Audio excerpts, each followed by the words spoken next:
본디오 빌라도는 3번의 신문을 통해 예수님이 죄가 없다는 사실을 분명히 알았습니다. 하지만 이 사람을 놓아주면 가이사의 충신이 아니며 자기를 왕이라고 하는 예수는 가이사를 반역하는 자다라고 유대인들이 자신을 위협하자 결국 주님에게 십자가 처형을 언도했습니다. 이 사형 언도 과정을 통해서 요한은 예수님의 십자가 죽음이 유월절 어린 양의 죽음임을 암시합니다. 이는 두 가지를 통해 잘 나타나는데, 첫째, 빌라도가 예수님을 유대인들의 요구대로 십자가에 처형하도록 내어준 시간이 유월절 준비일 6시였다는 요한의 언급입니다. 공관복음에 언급하지 않은 사실을 요한만이 거론하는 이유는 주님의 십자가 죽음을 유월절 어린 양의 죽음으로 제시하기 위함입니다. 둘째, 유대인들이 빌라도에게 예수를 제거하라고 고함쳤는데 그들이 고함칠 때 사용한 헬라어 동사 아이로가 세례 요한이 주님을 세상 죄를 제거하는 어린 양이라고 할 때 사용한 동사와 동일하다는 점입니다. 이렇게 같은 단어를 사용해서 요한은 예수님이 세상의 죄를 제거하기 위해 세상으로부터 제거되는 하나님의 어린 양으로 그리고 있는 것입니다. 예수님의 십자가 죽음은 하나님의 어린 양의 죽음으로써 유월절의 진정한 완성임을 저자는 보여주고 있는 것입니다. 공관복음과 달리 요한복음은 예수님의 십자가 처형과 관련해서 그것을 단지 예수님의 순환을 나타내는 데 그치지 않고 그 고난을 통해 영광을 받는 이야기로 묘사합니다.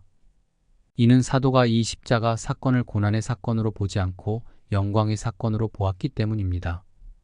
이러한 사실은 처형 현장으로 가는 과정에서부터 잘 드러납니다.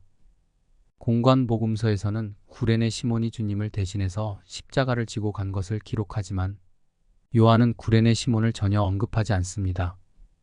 요한은 예수님께서 친히 자신의 십자가를 지고 갔다고 기록합니다. 이는 예수님께서 친히 십자가를 지고 가는 모습을 통해 주님이 얼마나 십자가의 죽음을 자랑스럽고 영광스럽게 여기셨는지를 보여주기 위함입니다.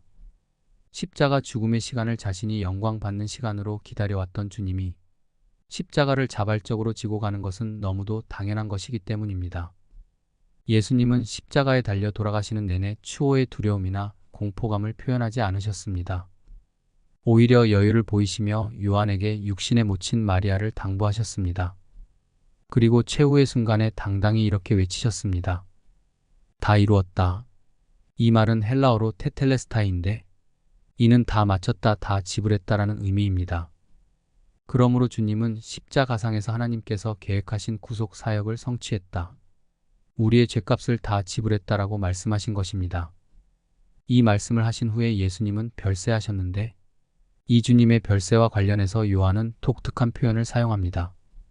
공관복음에서는 예수님의 죽음과 관련해서 일반적으로 죽음을 묘사할 때 쓰는 마지막 숨을 내쉬다 혹은 죽다라는 의미를 가진 헬라어 에크푸네우 동사를 사용합니다.